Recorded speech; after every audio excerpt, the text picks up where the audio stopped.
les représentants des organisations de personnes handicapées, Mesdames, Messieurs les membres de la société civile, Mesdames, Messieurs les journalistes, je voudrais vous entretenir aujourd'hui, 10 avril 2026, de la lancinante question des personnes handicapées détentrices de la carte d'égalité des chances qui ont été extraites du programme national de bourse de sécurité familiale. Pour cela, nous souhaiterions aborder la question sous 3 points essentiels. Le premier concerne les considérations générales.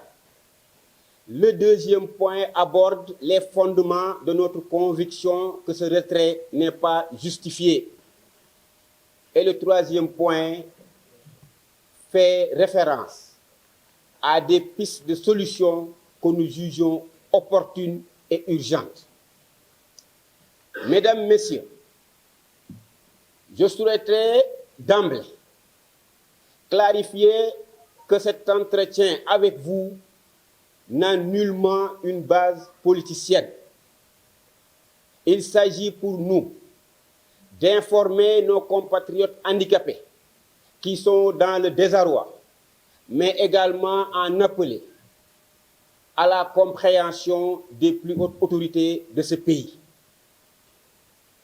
Comme vous le savez, le développement d'un pays ne peut se mesurer par seulement les richesses économiques, par, disait Franklin Delano Roosevelt, la hauteur de ses gratte-ciels, la largeur de ses avenues, mais un développement se mesure surtout par la prise en compte de ces populations les plus démunies.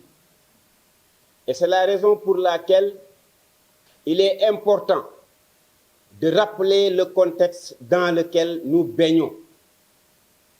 D'abord, les personnes handicapées au Sénégal sont estimées à entre 7,3%, le taux de l'ANSD, et 16%, le taux de l'Organisation mondiale de la santé.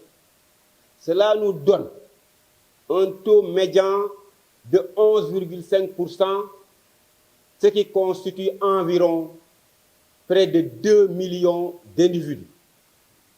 Il importe de souligner également que parmi ces 2 millions d'individus, 100 021 personnes handicapées bénéficient de la carte d'égalité des chances, parmi lesquelles un peu plus de 64 000 sont bénéficiaires des bourses de sécurité familiale, compte non tenu d'environ 25 000 personnes handicapées retirées de ce programme. C'est la raison pour laquelle nous pensons que ce retrait, qui est visé à l'article 12 du décret 2023-847, disposant que la durée était de 5 ans par rapport à la bourse de sécurité familiale, ne saurait être appliqué aux personnes handicapées. Nous fondons notre argumentaire sur quelques éléments.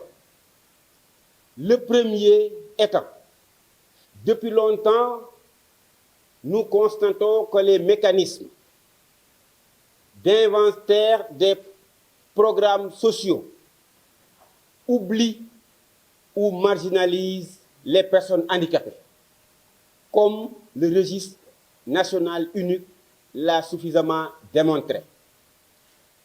Et c'est ainsi que pour corriger l'injustice subie par les personnes handicapées, que la carte d'égalité des chances a été considérée comme un tremplin devant permettre à leurs détentrices de bénéficier ou d'être enrôlées directement dans le programme national de bourse de sécurité familiale.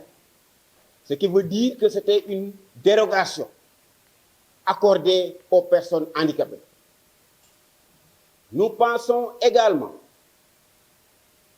que le handicap et la pauvreté sont intimement liés, parce que le handicap, sans nul doute, provoque et renforce la pauvreté. Et la pauvreté aggrave le handicap. C'est dans ce cercle vicieux que se meuvent les personnes handicapées. Et c'est la raison pour laquelle, ne serait-ce que sur ce point, il serait incompréhensible qu'on puisse les extraire de cette bourse de sécurité familiale. Il s'y ajoute que sur le plan juridique, la Convention des droits des personnes handicapées, en son article 24, édicte la protection sociale pour les personnes handicapées, tout comme la loi d'orientation sociale 2010-15 du 6 juillet 2010.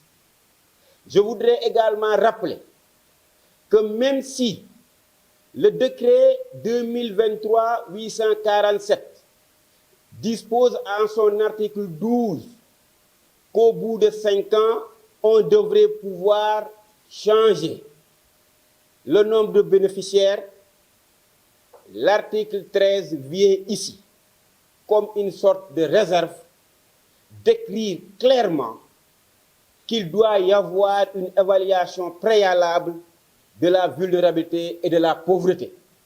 Et je viens de décrire tout à l'heure, avec ce cercle vicieux, que le handicap et la pauvreté sont intimement liés. L'autre chose que je voudrais mentionner, c'est que sur le plan politique, nous nous rappelons tous que le programme Diomaye Président nous avait dit qu'en plus de la bourse de sécurité familiale, il serait alloué aux personnes handicapées une allocation compensatrice du handicap. Cela, pour nous, vient rejoindre les différentes sorties du président de la République et du gouvernement qui ont manifesté un sens aigu de l'humain à l'endroit des personnes handicapées. C'est la raison pour laquelle nous ne comprenons pas la situation actuelle. Pour terminer, je voudrais proposer quelques pistes de solutions. Comme vous le savez, les solutions sont souvent de 3 ordres. Elles sont souvent préventives, palliatives ou curatives. Pour nous, les solutions les plus urgentes sont palliatives et concernent la réintégration de toutes les personnes handicapées répondant aux critères de pauvreté et de vulnérabilité qui ont été retirés de ce programme national dans les meilleurs délais. Le deuxième point concerne la modification du décret 2023-847 pour inclure les dérogations relatives à la prise en compte de la dimension handicap. N'oublions pas que le programme national de bourse de sécurité familiale est destiné aux ménages. Et je voudrais réitérer ici fermement que l'entrée des personnes handicapées dans ce programme a une base individuelle et non une base liée aux ménages. Ce serait une raison suffisante pour ne pas leur appliquer cet article 12. Il faut également souligner que par rapport aux solutions, il est important sur le plan de la législation de formuler une loi relative à la protection sociale. Enfin et surtout, pour les solutions préventives, il s'agira pour nous de faire en sorte que la participation des personnes handicapées soit effective au niveau des sphères de prise de décision. En outre, il s'agit d'octroyer au moins un siège au niveau du Conseil d'orientation du programme national de bourse de sécurité familiale Cela, nous sommes conscients, permettra de ne pas oublier les personnes handicapées. Balangane Nam Nefa. Et notre slogan demeure « Rien pour nous sans nous ». Ne l'oublions pas. Je voudrais terminer en lançant un vibrant appel à l'endroit des plus hautes autorités de ce pays pour leur dire, et c'est un rappel, que le développement d'un pays se mesure surtout à la prise en compte de ses populations les plus démunies, y compris les personnes handicapées. Ce retrait ne peut nullement être justifié, ni sur le plan de l'équité sociale, ni sur le plan juridique, ni sur le plan politique.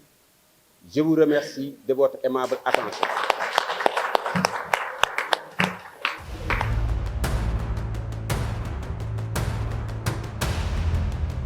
moo ëmb mbootaayu woy laago yi ñu duppee ko fédération sénégalaise